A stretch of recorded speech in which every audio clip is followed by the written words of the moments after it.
Hello all, എൻ്റെ പുതിയൊരു വീഡിയോയിലേക്ക് എല്ലാവർക്കും സ്വാഗതം. അപ്പോൾ ഇന്ന് ഞാൻ സംസാരിക്കാൻ പോകുന്ന വിഷയം, ഈ ഒരു വീഡിയോ മുന്നോട്ട് കാണുന്ന ആൾക്കാർക്ക് പലർക്കും കേരളത്തിലെ ഏകദേശം ഒരുപാട് പേർക്ക് തന്നെ ഇത് കാണുന്നവരിൽ തന്നെ പലർക്കും ദേഷ്യം പിടിക്കുന്ന അല്ലെങ്കിൽ എന്നോട് വെറുപ്പ് തോന്നുന്ന ഒരു കണ്ടീഷനിലേക്ക് പോകും എന്നുള്ളതിൽ ഒരു സംശയമില്ല.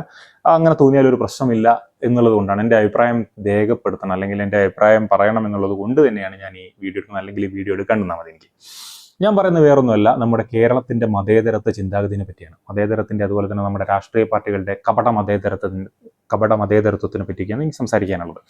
ഇപ്പോൾ അടുത്ത് തന്നെ നമുക്കറിയാം, ഡൽഹിയിൽ ഒരു സ്ഫോടനം നടന്നു. സ്ഫോടനം നടന്നതിന് ശേഷം എന്തൊക്കെയാണ് നമ്മുടെ ചുറ്റുവട്ടത്ത് നടക്കുന്നത് എന്നുള്ളത് നമുക്കറിയാം, അല്ലേ? ശരിക്കും പറഞ്ഞു കഴിഞ്ഞാൽ നമ്മുടെ ഡൽഹി സ്ഫോടനം നടന്നതിന് ശേഷം തീവ്രവാദികൾ ഡോക്ടേഴ്സ് ആയിരുന്നു, അതുപോലെ പലരെയും പിടിച്ച ആൾക്കാരൊക്കെ വളരെയധികം വൈറ്റ് കോളർ ജോലി ചെയ്യുന്ന പലരെയാണ് ഇതിനകത്ത് പിടിക്കപ്പെട്ടിട്ടുള്ളത്.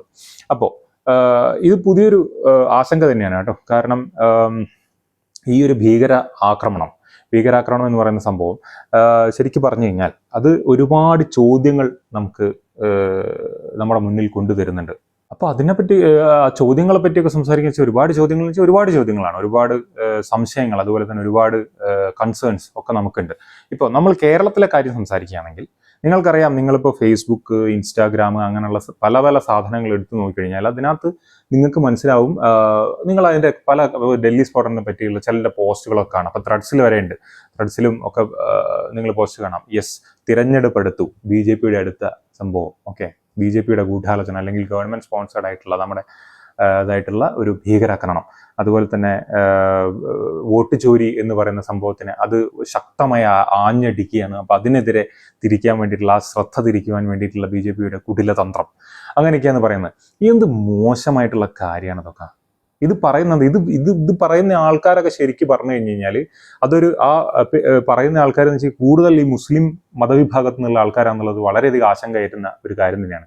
ഞാൻ പറയട്ടെ, ഇങ്ങനെയുള്ള പോസ്റ്റും ഇങ്ങനെയുള്ള കമന്റും ഇതിൻ്റെയൊക്കെ അടിയിൽ വരുന്ന കമന്റുകളൊക്കെ എന്ന് വെച്ച് കഴിഞ്ഞാൽ ഉണ്ടല്ലോ, വളരെ മോശപ്പെട്ട സംഭവമാണ്. എനിക്ക് പറയാൻ പറ്റും, ഇപ്പൊ ശരിക്കും പറഞ്ഞു കഴിഞ്ഞാൽ ഇങ്ങനെയുള്ള പലരും സംഖ്യ എന്ന് വിളിക്കുന്നതിലൂടെ ശരിക്കും ഹിന്ദുക്കളെയാണ് ഉദ്ദേശിക്കുന്നത്. അത് തെറ്റാണ്. ഒരിക്കലും സംഖ്യ എന്ന് വിളിച്ചു കഴിഞ്ഞാൽ നിങ്ങൾക്കൊരു രാഷ്ട്രീയ പാർട്ടിയിൽ പ്രവർത്തിക്കുന്ന ആൾക്കാർ, പക്ഷേ എനിക്കിപ്പോൾ വന്ന് കണ്ട് എനിക്ക് തോന്നുന്നത് സംഖ്യ എന്ന് വിളിക്കുന്നത് മൊത്തത്തിലുള്ള ഹിന്ദുക്കളാണ്. എല്ലാവരും ആ സംഖ്യ എന്ന് വിളിക്കുമ്പോൾ ആ രീതിയിൽ വിളിച്ചില്ലെങ്കിൽ ഭൂരിഭാഗം ആൾക്കാരും വളരെ മോശമായി കമന്റ് ചെയ്യുന്ന ആൾക്കാരുടെ മനസ്സിൽ ആ വിളിയിലൂടെ അവരുദ്ദേശിക്കുന്നത് ഒരു പ്രത്യേക, അതായത് ഹിന്ദുക്കളെ മൊത്തത്തിലാണെന്നുള്ളത് പറയാതെ വയ്യ. ഇതാണ് ഞാൻ പറഞ്ഞത്. ഇത് പറയുന്നതോടുകൂടി ഞാൻ ഭയങ്കര വർഗീയവാദിയാവും, ഞാൻ ചിലപ്പോൾ സംഖ്യയാവും, ഞാൻ വേറൊരു സംഖ്യയാവും, ഞാൻ ചിലപ്പോൾ BJP അനുഭാവിയാവും, ഞാൻ ചിലപ്പോൾ RSSന്റെ അനുഭാവം, അങ്ങനെയുള്ള പല കാര്യങ്ങളിലേക്ക് ഞാൻ തള്ളപ്പെടും, ഓക്കെ, ലേബൽ ചെയ്യപ്പെടും. അതിലൊന്നും എനിക്കൊരു വിഷമമില്ല. എന്നാലും ഞാൻ എൻ്റെ മനസ്സിലുള്ള ഞാൻ പറയും, നമ്മുടെ സമൂഹത്തിൻ്റെ ഭാവിക്ക് ഇതൊക്കെ വളരെ മോശമാണ്. ഇതൊക്കെ ഇങ്ങനെയൊക്കെ ചെയ്യുന്ന കുറേ ആൾക്കാർ കാരണം എനിക്കറിയാം, നല്ല വ്യക്തിത്വങ്ങളുണ്ട്, നല്ല വ്യക്തികൾ. അവർക്കൊക്കെ എന്ന് വെച്ച് കഴിഞ്ഞാൽ ആ വ്യക്തികൾക്കൊക്കെ എന്താ പറയുക, നാണക്കേട് ഉണ്ടാക്കുന്ന ഒരു കാര്യമാണ് ഈ സംഭവം, ഈ കാര്യങ്ങൾ ഈ സോഷ്യൽ മീഡിയയിൽ നടന്നുകൊണ്ടിരിക്കുന്നത്. ഇതിനെ അർഹിക്കുന്ന അവജ്ഞയോടുകൂടി തള്ളിക്കളയാ വേണ്ട, ശരിക്കും പറഞ്ഞു കഴിഞ്ഞാൽ. അപ്പോൾ ഒരിക്കലും പറയാൻ പാടില്ലാത്ത കാര്യങ്ങളിലൂടെ നമ്മൾ സോഷ്യൽ മീഡിയയിൽ കൂടെയൊക്കെ ആൾക്കാർ ഇങ്ങനെ വിടുകയാണ്. അപ്പം ഞാൻ പറഞ്ഞ പോലെ നല്ല ഒരുപാട് ആൾക്കാരുണ്ടാവും, ഓക്കെ, അവർക്കൊക്കെ അപമാനം വരുത്തി വെക്കുന്ന രീതിയിൽ അവരെയും കൂടി പിന്നെ ദുരിതത്തിലേക്ക് തള്ളിവിടുന്ന രീതിയിലാണ് പലരുടെയും കമന്റ്. ഈ മുസ്ലിംസിനെ തന്നെ മുസ്ലിംസ് ഇതുപോലെ കമന്റ് ഇടുന്ന ഈ മുസ്ലിം നാമധാരികൾ, ഓക്കെ, ഇതുപോലെ കമന്റ് ഇടുന്നത് ജീവിതത്തിൽ വളരെ മാന്യമായിട്ട് വളരെ നല്ല രീതിയിൽ ജീവിക്കുന്ന പലരുണ്ട്. അവർക്ക് വരെ നാണക്കേടാണ് ഇങ്ങനെയുള്ള ആൾക്കാരെ കൊണ്ട്. കൂടാതെ നിങ്ങൾക്കറിയാം, നമ്മുടെ കേരളം ഭരിക്കുന്ന പാർട്ടിയിലെ പലരും, CPM-ലെ പലരും, ഇപ്പോൾ കോൺഗ്രസിലെയും പലരുണ്ട്. അപ്പോൾ ഇതിൻ്റെ അകത്ത് നമുക്ക് പെട്ടെന്ന് മനസ്സിലാവില്ലല്ലോ. CPM-ലെ അറിയാവുന്ന ആൾക്കാർ തന്നെ ഇടുന്നത് വെച്ച് കഴിഞ്ഞാൽ ഇത് ഗവൺമെന്റിന്റെ ഗൂഢാലോചനയാണ്, ഗവൺമെന്റ് സ്പോൺസേർഡ് ഭീകരതയാണിത്. എന്താണിത്? ഇങ്ങനെയൊക്കെയുള്ള ഉത്തരവാദിത്തപ്പെട്ട സ്ഥാനങ്ങളിൽ ഇരിക്കുന്ന അല്ലെങ്കിൽ ഒരു പാർട്ടിയിൽ പ്രവർത്തിക്കുന്ന ആൾക്കാർക്ക് ഇത്രയും മോശമായിട്ടുള്ള രീതിയിൽ ചിന്തിക്കുക എന്നൊക്കെ പറഞ്ഞു കഴിഞ്ഞാൽ അതൊക്കെ ഇന്ത്യയിൽ മാത്രമേ ഉണ്ടാവുള്ളൂ. ഇത്രയും മോശപ്പെട്ട രീതിയിൽ ഒരു കാര്യത്തിന്, ഒരു ദൗർഭാഗ്യകരമായ ഒരു സംഭവത്തിന് ഇത്രയധികം വക്രീകരിച്ച് സ്വന്തം പാർട്ടിക്ക് വേണ്ടി, രാഷ്ട്രീയ ലാഭത്തിന് വേണ്ടി ഉപയോഗിക്കുന്നത് അത് ഇന്ത്യയിൽ മാത്രമേ ഉണ്ടാവുള്ളൂ.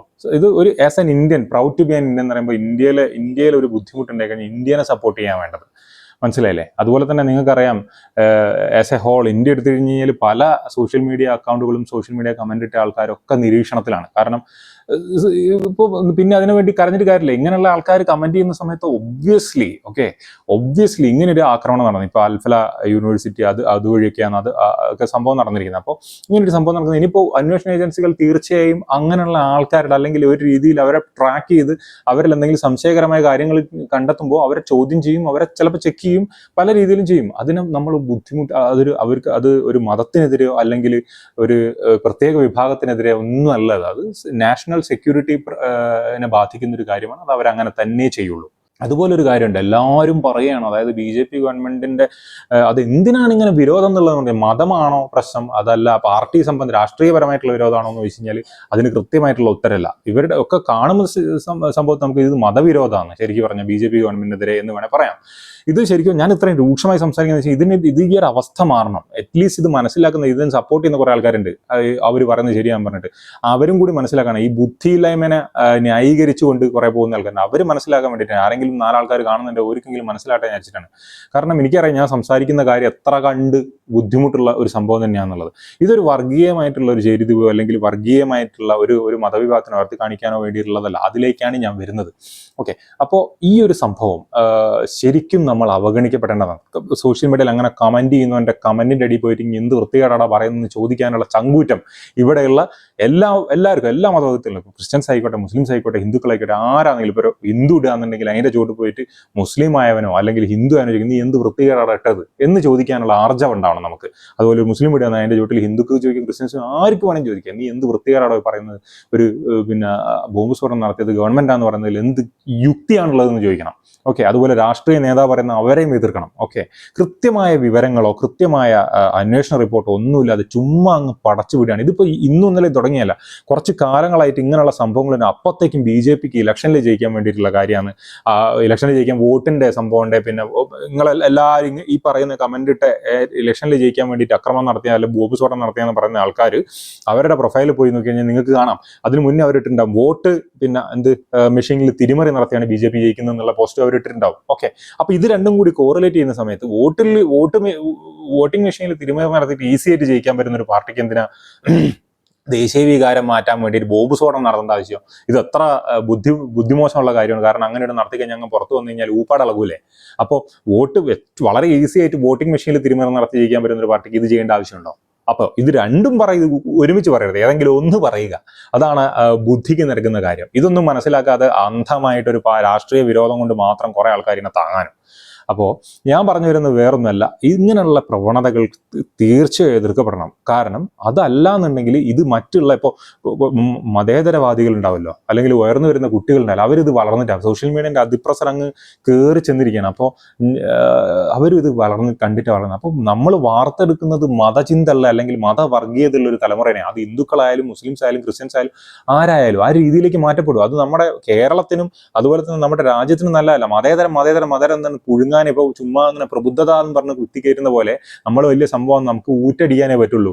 ശരിക്കും പറഞ്ഞാൽ മതേതരമൊക്കെ കേരളത്തിൽ നിന്ന് വളരെയധികം മാറ്റപ്പെട്ടിരിക്കുന്നു. എനിക്കറിയാം, ഞാനിപ്പോൾ രാഹുൽ ഗാന്ധിനെ പിന്നെ ഒരു വിമർശിച്ചൊരു പോസ്റ്റ് ഇട്ട് കഴിഞ്ഞാൽ അല്ലെങ്കിൽ ഒരു വീഡിയോ ഇട്ട് കഴിഞ്ഞാൽ അന്നേരം എൻ്റെ ചോട്ടിൽ വരും. അന്നേരം അതിൻ്റെ ചോട്ടിൽ വന്നിട്ട് പറയും, നീ അങ്ങനെയല്ലടാ, നീ സംഖ്യയാണ്, നിനക്കൊക്കെ അങ്ങനെ തോന്നുള്ളൂ. വളരെ മോശമായ രീതിയിലാണ് പലരും കമന്റ് ചെയ്യുന്നത്, വളരെ മോശമായ രീതിയിൽ. അതെന്തൊരു രീതി? അത് ജനാധിപത്യ സ്ഥലമല്ലേ? എനിക്കെന്താ ഇവിടെ വിമർശിക്കാനുള്ള അധികാരമല്ലേ? അല്ലേ? അപ്പൊ ഈ ചോദ്യങ്ങളൊക്കെ ഇപ്പോഴും ആ ചോദ്യമായിട്ട് തന്നെ നിൽക്കുകയാണ് ഇന്ത്യയിൽ. അപ്പോൾ എല്ലാം ബയസ്ഡാണ്. ഓക്കെ, അപ്പോൾ വേറൊരു കാര്യം എന്ന് വെച്ച് കഴിഞ്ഞാൽ ഇപ്പോൾ BJP ഗവൺമെന്റ് വന്നതിന് അതിന് മുന്നേ ആയി കഴിഞ്ഞ് കഴിഞ്ഞാൽ ഇപ്പോൾ മോബ് ലിഞ്ചിങ് എന്ന് പറയുന്ന സംഭവമുള്ളൂ. ഈ ഭീകരാക്രമണം എന്ന് പറയുന്നത് അതാണ് എൻ്റെ വേറൊരു അഭിപ്രായം. ഈ ഭീകരാക്രമണം എന്ന് പറയുന്ന സംഭവം ഈ ബോംബിട്ട് പൊട്ടിക്കുക അല്ലെങ്കിൽ വെടിവെച്ച് പൊട്ടിക്കുക എന്നുള്ളത് മാത്രമല്ല. അതായത് ഒരു കൂട്ടം ആൾക്കാർ, ഒരു മതസ്ഥർ അല്ലെങ്കിൽ നിങ്ങൾക്കറിയാം 13 ഇന്നലെ ഞാൻ ന്യൂസിൽ കേട്ടാണ് 13 ആൾക്കാരെങ്ങാനാണ് മുസ്ലിം മതസ്ഥർ ഇന്ത്യയിൽ മരണപ്പെട്ടിരിക്കുന്നത്. അപ്പോൾ അതിനെപ്പറ്റി സംസാരിക്കുന്ന സമയത്ത് ഈ മോബ് ലിഞ്ചിങ്ങിൽ മരണപ്പെടുക എന്ന് പറയുന്നത് ഒരു പക്ഷേ അങ്ങോട്ടും ഇങ്ങോട്ടും വേരിയേഷൻ ഒന്നും എനിക്ക് അതിൻ്റെ കൃത്യമായ കണക്കറിയില്ല. പക്ഷേ നമ്മൾ അറിഞ്ഞത് വെച്ച് നോക്കുമ്പോൾ മോബ് ലിഞ്ചിങ് എന്ന് പറയുന്നത് ഒരു ഭീകരാക്രമണമായിട്ട് നമുക്ക് ഉൾപ്പെടുത്താം. കാരണം ഒരു പ്രത്യേക രാഷ്ട്രീയ പാർട്ടി അല്ലെങ്കിൽ ഹിന്ദുക്കൾ വന്നിട്ട് മുസ്ലിങ്ങളെ തല്ലിക്കൊല്ലുക അല്ലെങ്കിൽ മുസ്ലിങ്ങൾ വന്നിട്ട് ഹിന്ദുക്കളെ തല്ലിക്കൊല്ലുക. അപ്പോൾ ഇവിടെ ഏറ്റവും കൂടുതൽ ഉണ്ടായിരിക്കുന്ന മുസ്ലിംസാണ് മരണപ്പെട്ടിരിക്കുന്നത്. അപ്പോൾ അത് ശരിക്കും പറഞ്ഞു കഴിഞ്ഞാൽ അതും ഒരു ഭീകരവാദം തന്നെയാണ്. അവിടെ മരിക്കുന്നത് ജനങ്ങളാണ്. ഓക്കെ, അത് ശരിക്കും അങ്ങനെയുള്ള കാര്യങ്ങളെയാണ് നമുക്ക് ഒരുപക്ഷെ ഇന്ന് ഒരു പാർട്ടിയെ സംബന്ധിച്ച് ആ പാർട്ടിയുള്ള നേതാക്കന്മാർ അതിനെ അപലപിക്കുന്നില്ലെങ്കിൽ തീർച്ചയായും ആ പാർട്ടി നേതാക്കന്മാർ അവിടെ വിമർശനത്തിന് വിധേയരാവേണ്ടതാണ്.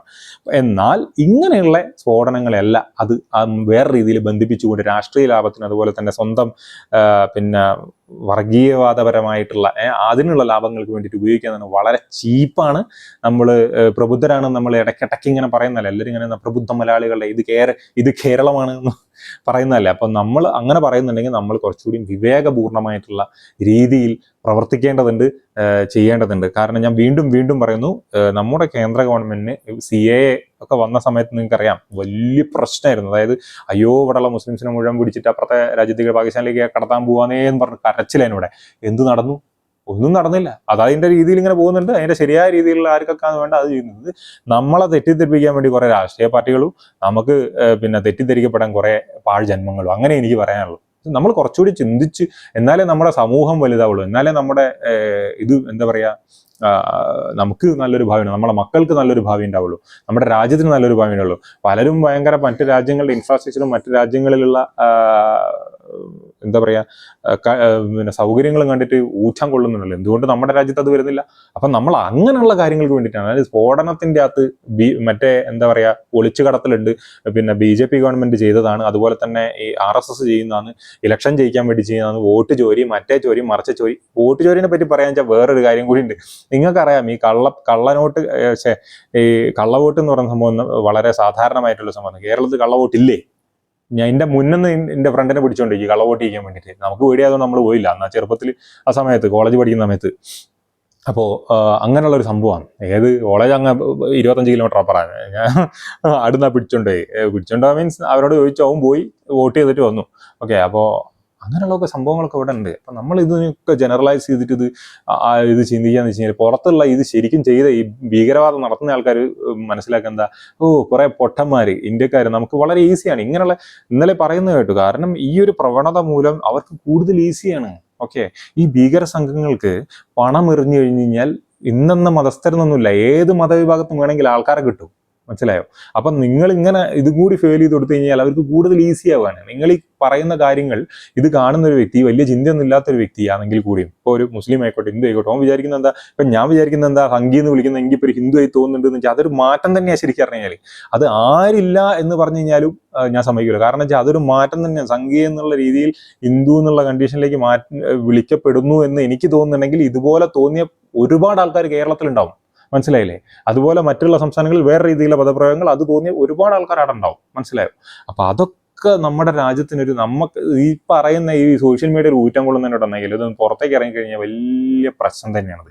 എങ്ങനെയുള്ള ആൾക്കാരൊക്കെ കണ്ടെത്തി നല്ല കൗൺസിലിംഗ് കൊടുക്കുക, അല്ലാണ്ട് നമ്മുടെ രാജ്യത്തിന് അല്ലെങ്കിൽ നമ്മുടെ സംസ്ഥാനത്തിനൊരു വികസനം ഉണ്ടാവും അല്ലെങ്കിൽ ഒരു നല്ലൊരു ഭാവി ഉണ്ടാവും എന്ന് എനിക്ക് തോന്നുന്നില്ല. അപ്പോൾ അത്ര എനിക്ക് പറയാനുള്ളൂ. ഇങ്ങനെയുള്ള ആൾക്കാരൊക്കെ അർഹിക്കുന്ന അവജ്ഞയോടുകൂടി തള്ളിക്കളയാൻ, അല്ലെങ്കിൽ അതിൻ്റെ ചോട്ട് പോയി നീ ആരാടാ ഇങ്ങനെ സംസാരിക്കുക എന്നുള്ള ചങ്കൂരത്തോടി സംസാരിക്കാം. നമ്മൾ ചിലപ്പോൾ നമ്മുടെ ഫേസ്ബുക്ക് പ്രൊഫൈലുകളിൽ അല്ലെങ്കിൽ ഇൻസ്റ്റാഗ്രാം പ്രൊഫൈലിൽ നമ്മുടെ ഫ്രണ്ട്സ് ഉണ്ടാവും. ഇപ്പം ഞാനൊരു ഹിന്ദുവാണ്, അല്ലെങ്കിൽ എൻ്റെ ഫ്രണ്ട് ഒരു മുസ്ലിം, അപ്പോൾ ഓനെതിരെ ഒരു എൻ്റെ ഫ്രണ്ട് ഒരു വ്യക്തിക്ക്, മുസ്ലിം ആയ ഒരു വ്യക്തി അല്ലെങ്കിൽ ക്രിസ്ത്യൻ ആയ ഒരു വ്യക്തിക്ക് അതിൻ്റെ ചോട്ട് പോയി ഒരു റിപ്ലൈ ചെയ്യുമ്പോൾ ഓലെ വിചാരം അല്ല എൻ്റെ വിചാരം എന്തായിരിക്കും, അവരെന്ത് വിചാരിക്കും, എൻ്റെ മറ്റുള്ള ഫ്രണ്ട്സ് എന്ത് വിചാരിക്കും, അങ്ങനെയുള്ള ചിന്ത പാടില്ല. നിങ്ങൾ സംസാരിക്കുന്നത് നല്ലതിന് വേണ്ടിയിട്ടാണ്. ഓക്കെ, അത് ഇന്നെന്ന മതമൊന്നുമില്ല. നിങ്ങൾ സംസാരിക്കുന്നത് നല്ലതിന് വേണ്ടി, നല്ലൊരു ഭാവിക്ക് വേണ്ടിയിട്ടാണ്. അതിനു വേണ്ടി പരിശ്രമിക്കാൻ തയ്യാറാകുക എന്നാണ് എനിക്ക് ആഹ്വാനം ചെയ്യാനുള്ളത്. ശരിക്കും പറഞ്ഞു കഴിഞ്ഞാൽ അതിലൂടെ പോകുക എന്നുള്ള പ്രതീക്ഷയോടുകൂടി ഇനിയെങ്കിലും ആ രീതിയിലേക്ക് മാറ്റപ്പെടണം നമ്മൾ. ഇങ്ങനെയുള്ള ആൾക്കാരെ എതിർത്ത് കഴിഞ്ഞ് കഴിഞ്ഞാൽ അവർക്ക് പിന്നെ സോഷ്യൽ മീഡിയയിലോ മറ്റുള്ള പൊതുസ്ഥലങ്ങളിലോ അതുപോലെ സംസാരിക്കാനോ അതുപോലെ പ്രവർത്തിക്കാനോ തോന്നാത്ത രീതിയിൽ ചെയ്തെങ്കിൽ മാത്രമേ നമുക്ക് രക്ഷയുള്ളൂ, നല്ല ആൾക്കാർക്ക് രക്ഷയുള്ളൂ എന്ന് ഞാൻ പറയുന്നു. ഓക്കെ, നമ്മൾ നല്ലതിന് വേണ്ടി നിലകൊള്ളുക, നല്ലതിന് വേണ്ടി പ്രവർത്തിക്കുക. അത്രേ എനിക്ക് പറയാനുള്ളൂ. Good bye.